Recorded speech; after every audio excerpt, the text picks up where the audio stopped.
আর্য অপর্ণাকে বলে, আমি তোমার ভালোবাসার ঋণ কিভাবে পরিশোধ করব। হ্যাঁ বন্ধুরা, আমরা এমনটা দেখতে পাবো চিরদিন তুমি যে আমার ধারাবাহিকের আগামী পর্বগুলোতে। বিস্তারিত জানতে ভিডিওতে লাইক দিয়ে শেষ পর্যন্ত দেখতে থাকুন। অপর্ণা মীরা ম্যাডামের বাড়ি থেকে বেরিয়ে চলে আসে, কারণ মীরা ম্যাডাম দরজা খোলে না। সে বাইরে এসে ভাবতে থাকে এখন সে টাকা কোথা থেকে জোগাড় করবে। তারপর সে ভাবতে থাকে এবার মনে হয় শেষমেশ আমাকে আর্য স্যারকে ফোন করতে হবে।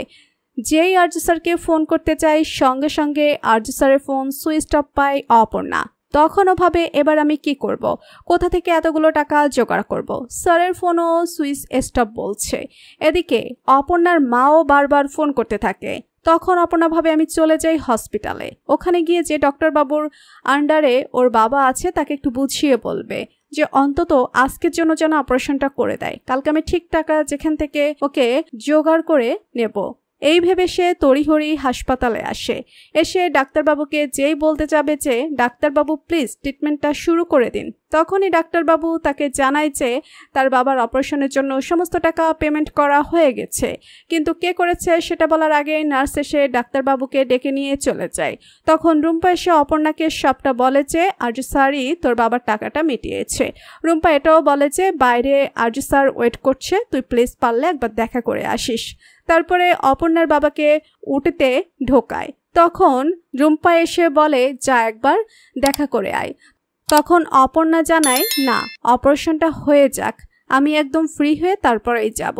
তারপরে ডাক্তারবাবু এসে জানায় যে অপারেশন সাকসেসফুল হয়েছে, একটু পরে আমরা পেশেন্টকে কেবিনে দিয়ে দেব, তখন তোমরা সবাই আবার করে দেখে এসো। এটা শুনে যেন অপর্ণা অনেকটা নিশ্চিন্ত হয়।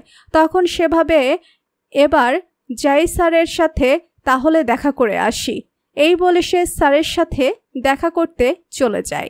আর্যর কাছে এসে অপর্ণা বলতে থাকে আপনি আমার এত বড় উপকার করলেন স্যার, আপনি এতগুলো টাকা দিয়ে আমার বাবাকে বাঁচালেন, দেখবেন আপনার এই টাকাগুলো আমি ঠিক শোধ করে দেব স্যার, এই বলে অপর্ণা কাঁদতে থাকে। তখন আর্য বলতে থাকে সব ঋণ কি শোধ করা যায় অপর্ণা? এই যে তুমি আমার অতীতটা জেনেও আমাকে এতটা ভালোবেসেছো, তোমার এই ভালোবাসার ঋণ আমি কি করে শোধ করব বলো তো?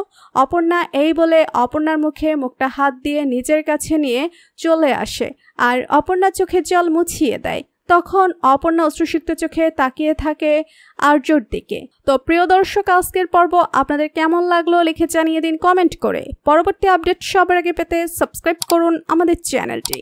ধন্যবাদ।